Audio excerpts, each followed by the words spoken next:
10 ஆண்டுகளுக்கு முன்னர் காங்கிரஸ் அரசாங்கம் பதவியில் இருந்தபோது தமிழக கடற்தொழிலாளர்கள் கச்சத்தீவு பகுதியில் எதிர்கொண்ட பிரச்சனைகள் தற்போது குறைந்திருப்பதாக இந்திய பாதுகாப்பு அமைச்சர் ராஜ்நாத் சிங் குறிப்பிட்டுள்ளார். சென்னையில் இடம்பெற்ற பாரதிய ஜனதா கட்சியின் கலந்துரையாடல் ஒன்றின் போது அவர் இந்த விடயங்களை குறிப்பிட்டுள்ளார். மேலும் இலங்கையுடன் ஏற்படுத்திக் கொள்ளப்பட்ட சிறந்த உறவுகளே காரணம் என்றும் அவர் தெரிவித்துள்ளார்.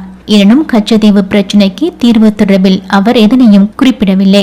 இதேவேளை 1974ஆம் ஆண்டு இலங்கைக்கு தாரை வார்க்கப்பட்ட கச்சத்தீவை மீட்க ஒரே வழி சர்வதேச நீதிமன்றமே என்று பல நெடுமாறன் தெரிவித்துள்ளமை குறிப்பிடத்தக்கது. நடைபெறவுள்ள இந்திய நாடாளுமன்ற தேர்தலில் பாரதிய ஜனதா கட்சி 150 தொகுதிகளுக்கு மேல் வெற்றி பெறாது என்று காங்கிரஸ் கட்சியின் முன்னாள் தலைவர் ராகுல் காந்தி குறிப்பிட்டுள்ளார்.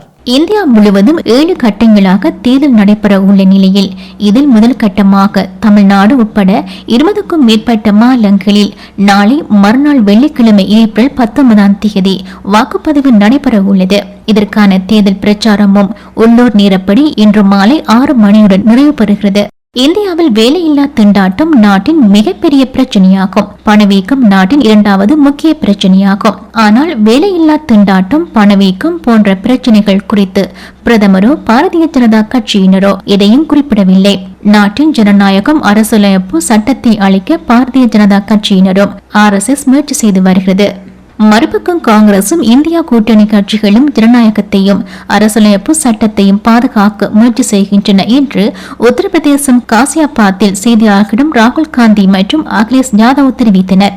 மத்தியில் ஆட்சி செய்து வரும் பாரதிய ஜனதா கட்சி முழு நாட்டையும் தடுப்பு முகாமாக மாற்றியுள்ளது என்று திரிணாமுல் காங்கிரஸ் கட்சியின் தலைவி மமதா பானர்ஜி குற்றம் சாட்டியுள்ளார். இந்தியா கூட்டணி மத்தியில் ஆட்சி அமைத்தால் சர்ச்சைக்குரிய அனைத்து சட்டங்களையும் உடனடியாக ரத்து செய்து ஜனநாயக இந்தியாவை உருவாக்குவோம் என்று அவர் தெரிவித்தார். நடைபெறவுள்ள நாடாளுமன்ற தேர்தலில் நரேந்திர மோடி மீண்டும் ஆட்சிக்கு வந்தால் ஜனநாயகமும் தேர்தலும் இருக்காது என்று தெரிவித்த அவர் தனது வாழ்நாளில் இவ்வளவு ஆபத்தான தேர்தலை பார்த்ததில்லை என்றும் அதிருப்தி வெளியிட்டுள்ளார். இலங்கை தமிழரசு கட்சியின் மத்திய செயற்குழு கூட்டம் எதிர்வரும் 19ஆம் தேதி வெள்ளிக்கிழமை வவுனியாவில் நடைபெற உள்ளதாக அறிவிக்கப்படுகின்றது.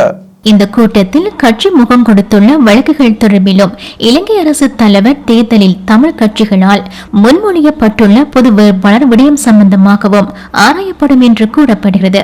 குறிப்பாக திருகோணமலை மாவட்ட நீதிமன்றத்தில் தொடுக்கப்பட்ட வழக்கு மீதான விசாரணை எதிர்வரும் 25ஆம் தேதி நடைபெற உள்ள நிலையில் அதற்கு முன்னதாக வழக்கு விடயங்களை கையாள்வது தொடர்பில் ஏகோபித்த நிலைப்பாட்டை எடுப்பதற்கு முனைவதாக கட்சியின் தலைவர் மாவை சேனாதிராசா தெரிவித்துள்ளார். இலங்கையில் புதிய விசா முறைமை இன்று முதல் நடைமுறைப்படுத்தப்பட உள்ளதாக அந்நாட்டு குடிவரவு குடியகல்வு திணைக்களம் தெரிவித்துள்ளது.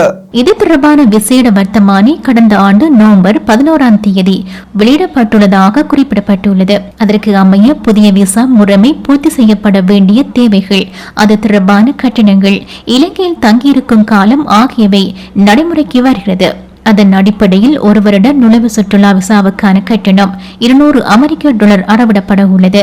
அதேவேளை 2 வருட நுழைவு சுற்றுலா விசாவுக்கான கட்டணம் $300 உள்ளது. மேலும் 10 வருடங்களுக்கான நுழைவு சுற்றுலா விசாவுக்கான கட்டணம் $1000 காணப்படுகிறது. நுவரெலியா மாவட்ட தேர்தல் ஆணைக்குழுவின் ஆணையாளரின் விடுதியில் திருட்டு சம்பவம் இடம்பெற்றுள்ளதாக காவல்துறையிடம் முறையிடப்பட்டுள்ளது.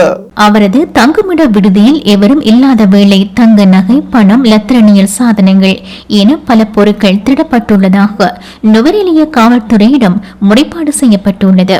நுவரெலியா உப்பு சல்லாவ பிரதான வீதியில் நுவரெலியா இலங்கை அரச போக்குவரத்து சபைக்கு அருகில் அரசு ஊழியர்களுக்கு வழங்கப்பட்டுள்ள தனியார் விடுதி ஒன்றிலேயே குறித்த திருட்டு சம்பவம் இடம்பெற்றுள்ளது. குறித்த தனியார் விடுதியில் வசிப்பவர்கள் புத்தாண்டை முன்னிட்டு அரசு ஊழியர்களுக்கு வழங்கப்பட்ட விடுமுறையை கழிப்பதற்கு தமது சொந்த ஊருக்கு சென்றிருந்த வேளை குறித்த விடுதியை உடைத்து உள்நுழைந்த திருடர்கள் இவ்வாறு உடைமைகளை திருடியுள்ளதாக தெரிவிக்கப்படுகிறது. இலங்கை சிறைகளில் அடைக்கப்பட்டுள்ள தமிழ் அரசியல் கைதிகள் அனைவரும் உடனடியாக விடுவிக்கப்பட வேண்டும் என்று தமிழ் தேசிய மக்கள் முன்னணியின் செயலாளரும் நாடாளுமன்ற உறுப்பினருமான செல்வராசா கஜேந்திரன் தெரிவித்துள்ளார். பயங்கரவாத தடை சட்டத்தின் கீழ் கைது செய்யப்பட்டு கொழும்பு மகசின் சிறைச்சாலையில் தடுத்து வைக்கப்பட்டுள்ள முன்னாள் அரசியல் கைதி செல்வநாயகம் ஆனந்த வர்ணம் எனப்படும் அரவிந்தனை நேற்று பார்வையிட்ட பின்னர் அவர் செய்தியாளர்களிடம் இவ்வாறு தெரிவித்தார். முன்னாள் போராளியான ஆனந்த வர்ணன் கடந்த மார்ச் மாதம் 26ஆம் தேதி கொழும்பு பயங்கரவாத விசாரணை பிரிவினால் விசாரணைக்காக அழைக்கப்பட்டு அன்றைய தினமே கைது செய்யப்பட்டு வெளிக்கடை சிறையில் அடைத்து வைக்கப்பட்டுள்ளார். ஏற்கனவே 9 ஆண்டுகள் சிறையில் அடைக்கப்பட்டு சித்திரவதைகளை முகம் கொடுத்து விடுதலையாகி தனது பிள்ளைகளுடன் வாழ்ந்து வந்த நிலையில் மீண்டும் கைது செய்யப்பட்டு பயங்கரவாத தடை சட்டத்தின் கீழ் அடைக்கப்பட்டுள்ளார்.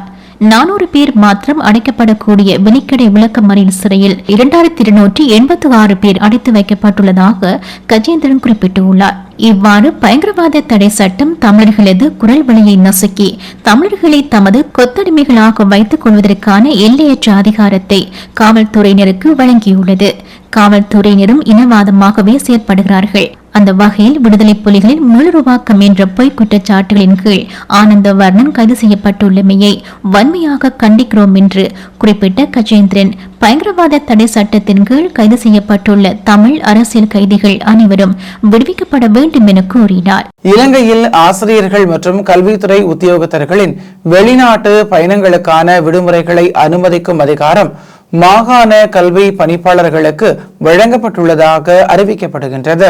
இதன் பிரகாரம் 6 மாதங்கள் மற்றும் அதற்கு குறைவான கால பகுதிக்கான குறுகிய கால வெளிநாட்டு பயணங்களுக்கான விடுமுறைகளை மாகாண கல்வி பணிப்பாளர்களை அனுமதிக்க முடியும் எனவும் அறிவிக்கப்பட்டுள்ளதாக குறிப்பிடப்பட்டுள்ளது. எனினும் 6 மாதங்களுக்கு மேற்பட்ட வெளிநாட்டு பயண விடுமுறை அனுமதி கோரல்கள் கல்வி அமைச்சரும் முன்வைக்கப்பட வேண்டும் என அறிவிக்கப்பட்டுள்ளமை குறிப்பிடத்தக்கது. இலங்கையின் பொருளாதாரத்தை மீட்பதற்காக அரசாங்கம் முன்னெடுத்துள்ள சீர்திருத்த செயற்பாட்டின் மூலம் அந்நாட்டு மக்கள் நல்ல பலன்களை பெற்று வருவதாகவும் இலங்கையின் நிதி ராஜாங்க அமைச்சர் சஷாந்த் சேமசிங்க தெரிவித்துள்ளார். எனினும் இதற்கு இருதரப்பு மற்றும் பலதரப்பு பங்காளிகளின் ஆதரவை இன்னும் எதிர்பார்த்துள்ளதாக G24 நிதியமைச்சர்கள் மற்றும் மத்திய வங்கி ஆளுநர்களின் உச்சி மாநாட்டில் உரையாற்றும் போதே அவர் இவ்வாறு தெரிவித்தார்.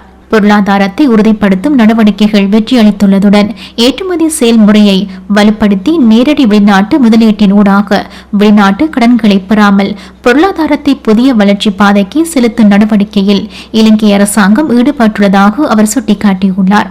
2030ஆம் ஆண்டளவில் நாட்டின் புதுப்பிக்கத்தக்க எரிசக்தி உற்பத்தியை 35%லிருந்து 70% அதிகரிப்பதே இலங்கையின் இலக்காகும் என்றும் அவர் கூறினார். மேலும் இலங்கையை பொருளாதார நாடாக மாற்றுவதற்கான நாட்டின் திட்டம் தயாரிக்கப்பட்டு வருவதாகவும் கடல்சார் இடம் சார்ந்த திட்டத்தை உருவாக்கும் பணியை இலங்கை ஏற்கனவே ஆரம்பித்துள்ளதாக நிதி ராஜாங்க அமைச்சர் குறிப்பிட்டுள்ளார். காசா நிலப்பரப்பில் இஸ்ரேலிய படையினர் இன்று நடத்திய தாக்குதல்களில் சிறார்கள் உட்பட 56க்கும் மேற்பட்ட பலஸ்தீனர்கள் கொல்லப்பட்டதாக அறிவிக்கப்படுகின்றது.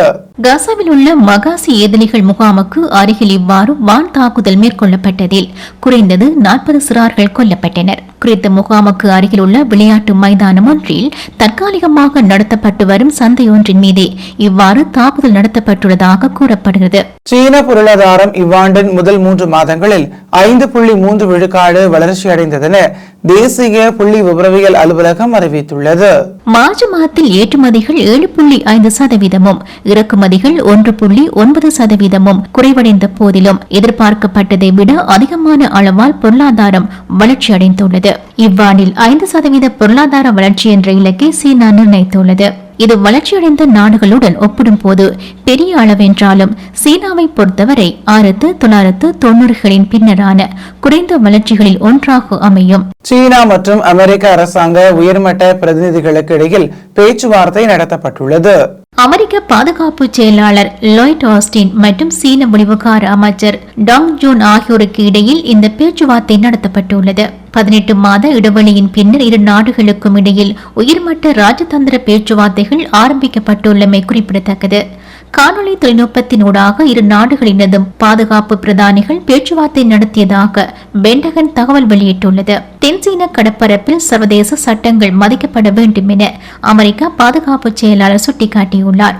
அண்மை காலமாக சீனா மற்றும் பிலிப்பைன்ஸ் ஆகிய நாடுகளுக்கு இடையில் ராஜதந்திர முரண்பாடு நிலைமை உருவாகியுள்ள நிலையில் இந்த விடயம் வலியுறுத்தப்பட்டுள்ளது. ஈரானின் தாக்குதல்களை வேடிக்கை பார்த்துக் கொண்டிருக்க முடியாது என இஸ்ரேல் தெரிவித்துள்ளது. ஆஸ்திரேலிய ராணுவ பேச்சாளர் ரியல் அட்மிரல் டேனியல் ஹகாரி இந்த விடயத்தை அறிவித்துள்ளார். ஈரானும் நேச நாடுகளும் இணைந்து இஸ்ரேலின் மீது 300க்கும் மேற்பட்ட ஆளில்லா வான்கலங்கள் ஏவுகணைகள் உள்ளிட்ட தாக்குதல்கள் மேற்கொள்ளப்பட்டதாக தெரிவித்துள்ளார். இவ்வாறான ஓர் தீவிர தாக்குதல்களை வெறுமனே வேடிக்கை பார்த்து கொண்டிருக்க முடியாது என ஹஹாரி சுட்டிக்காட்டியுள்ளார். எனினும் ஈரானிய படையினர் இஸ்ரேல் மீது நடத்திய தாக்குதல்கள் பிராந்திய வலயத்தில் போர் பதட்டத்தை ஏற்படுத்தியிருந்தமை குறிப்பிடத்தக்கது. ரிச்மண்ட் ஹில்லில் பெண் பாதசாரி ஒருவர் மீது வாகனம் ஒன்று மோதிய சம்பவம் நேற்றிரவு இடம்பெற்றுள்ளது. பத்ரோ ஸ்ட்ரீட்டுக்கு கிழக்கு திசையிலிருந்து வந்த வாகனம் ஒன்று இவ்வாறு பாதசாரி ஒருவர் மீது மோதுண்டதால் இந்த விபத்து நேர்ந்துள்ளது. கடுமையான காயங்களுக்குள்ளான குறித்த பாதசாரி மருத்துவமனையில் அனுமதிக்கப்பட்டுள்ளதாக விசாரணைகளை முன்னெடுத்துள்ளதாக யோர்க் பிராந்திய காவல்துறையினர் தெரிவித்தனர். பிப்ரவரி மாதத்துடன் ஒப்பிடுகையில் மார்ச் மாதத்தில் வருடாந்த பணவீக்கம் அதிகரித்துள்ளதாக கனடாவின் புள்ளி விபரவியல் திணைக்களம் தெரிவித்துள்ளது. இது எரிபொருள் விலையேற்றத்தினால் அதிகரித்துள்ளதாக அது கூறியுள்ளது. மார்ச் மாதத்திற்கான அதன் நுகர்வோர் விலை குறியீடு ஒரு வருடத்திற்கு முந்தைய ஆண்டுடன் ஒப்பிடுகையில் 2.9% அதிகரித்துள்ளது. இது பிப்ரவரியில் 2.8% அதிகரித்துள்ளது. இதற்கிடையில் வாடகை கட்டணம் ஒட்டுமொத்த பணவீக்கத்திற்கு தொடர்ந்து பங்களிப்பு செய்துள்ளது. ஒரு வருடத்திற்கு முன்பு இருந்ததை விட 6.5% வாடகை அதிகரித்துள்ளது. மார்ச் மாதத்தில் அடமான வட்டி கட்டணம் ஆண்டு அடிப்படையில் 25.4% அதிகரித்தது. அதே நேரத்தில் மார்ச் மாதத்தில் வாடகை கட்டணம் முந்தைய ஆண்டை விட 8.5% அதிகரித்துள்ளது. பணவீக்கம் தொடர்ந்தும் குறைவாக இருந்தால் ஜூன் மாதத்தில் முதன்மை வட்டி விதத்தை குறைப்பதற்கான சந்தர்ப்பம் இருப்பதாக மத்திய வங்கி அண்மையில் கூறியமை குறிப்பிடத்தக்கது. கனேடிய மத்திய அரசின் வரவு செலவு திட்டத்துக்கு எதிராக கன்சர்வேட்டிவ் கட்சியினர் நாடாளுமன்றத்தில் வாக்களிப்பர் என்று அறிவிக்கப்பட்டுள்ளது. நேற்று நாடாளுமன்றத்தில் மத்திய நிதியமைச்சர் கிறிஸ்டியா ஃப்ரீலண்ட் மத்திய அரசின் வரவு செலவு திட்டத்தை சமர்ப்பித்தார். 2024-2025 நிதியாண்டுக்கான வரவு செலவு திட்டத்தில் நடுத்தர வகுப்பினர் மீது வரிகளை சுமத்தப் போவதில்லை என நிதியமைச்சர் கூறியிருந்தார். எனினும் செல்வந்தர்கள் மீதும் பெரும் வணிக கூட்டு தாபனங்கள் மீதும் புதிய வரிகள் அறிவிக்கப்பட்டுள்ளது. இந்த நிலையில் மத்திய அரசின் வரவு செலவு திட்டத்திற்கு எதிர்ப்பை வெளியிட்டுள்ள எதிர்க்கட்சி தலைவர் பியர் பொலிவர் தாம் இந்த வரவு செலவு திட்டத்தை எதிர்த்து வாக்களிக்கப் போவதாக குறிப்பிட்டுள்ளார். கனடாவில் வாகன கொள்ளை சம்பவங்களை தடுக்கும் நோக்கில் அரசாங்கம் பல்வேறு நடவடிக்கைகளை எடுக்க உள்ளதாக அறிவிக்கப்படுகின்றது. நேற்றைய தினம் சமர்ப்பிக்கப்பட்ட வரவு செலவு திட்டத்திலும் இந்த விடயம் தொடர்பில் கவனம் செலுத்தப்பட்டுள்ளது. குறிப்பாக மகிழுந்து கொள்ளை சம்பவங்களை தடுக்கும் நோக்கில் புதிய குற்றவியல் பிரிவுகள் உருவாக்கி தண்டனை விதிக்க பரிந்துரை செய்யப்பட்டுள்ளது. வாகன கொள்ளை மற்றும் அதனுடன் தொடர்புடைய குற்ற செயல்களுக்கு குற்றவியல் சட்டத்தின் கீழ் தண்டனை விதிக்கப்பட உள்ளது. மகிழுந்துகளை களவாடுவதற்கு பயன்படுத்தப்படும் லெத்ரேனியன் சாதனங்களை சட்டவிரோதமான சாதனங்களாக அறிவிக்கப்பட உள்ளதாக சுட்டிக்காட்டப்பட்டுள்ளது. கனடாவில் வருடாந்தம் சராசரியாக 90,000 மகிழுந்துகள் களவாடப்படுவதாக தெரிவிக்கப்படுகிறது. கடந்த 2022 ஆண்டில் வாகன கொள்ளை சம்பவங்களினால் பாதிக்கப்பட்டோருக்கு $1.2 மில்லியன் காப்புறுதியாக செலுத்தப்பட்டுள்ளமை குறிப்பிடத்தக்கது. கனடாவில் பொதுத்துறை பணியாளர்களின் எண்ணிக்கையை குறைப்பதற்கு நடவடிக்கை எடுக்கப்பட உள்ளது. லிபரல் அரசாங்கம் இது தொடர்பில் வரவு செலவு திட்டத்தில் அதிகாரப்பூர்வமாக அறிவித்துள்ளது. எதிர்வரும் 4 ஆண்டு காலப்பகுதியில் சுமார் 5,000 அரசாங்க பணியாளர்கள் சேவையிலிருந்து விலகுவார்கள் என குறிப்பிடப்பட்டுள்ளது. அரசாங்கத்தின் வரவு செலவு திட்டத்தில் அரசாங்க பணியாளர் ஆளணி வழக்குறைப்பு பற்றிய யோசனை முன்வைக்கப்பட்டுள்ளது. நிதியமைச்சரும் துணை பிரதமருமான கிறிஸ்டியா ஃப்ரீலண்ட் இந்த விடயத்தை தெரிவித்துள்ளார். மத்திய அரசாங்கத்தின் செலவினங்களை குறைக்கும் நோக்கில் இவ்வாறு ஆட்குறைப்பு நடவடிக்கைகள் மேற்கொள்ளப்பட உள்ளதாக குறிப்பிட்டுள்ளார். பதவி விலகல்கள் மற்றும் ஓய்வு பெறுதல்கள் போன்ற சந்தர்ப்பங்களில் புதிதாக ஆட்சேர்ப்பு செய்யாது ஆளணி வள எண்ணிக்கையை வரையறுப்பதற்கு அரசாங்கம் திட்டமிட்டுள்ளது. மத்திய அரசாங்க பணியாளர் எண்ணிக்கையை 5,000 குறைப்பதனூடாக வருடம் ஒன்றுக்கு $4.2 பில்லியன் நிதியை சேமிக்க முடியும் என்று சுட்டிக்காட்டப்பட்டுள்ளது. சுமார் 400 கிலோகிராம் எடையுள்ள தங்க கொள்ளையுடன் தொடர்புடைய சிலர் கைது செய்யப்பட்டுள்ளதாக பீல் பிராந்திய காவல்துறையினர் அறிவித்துள்ளனர்.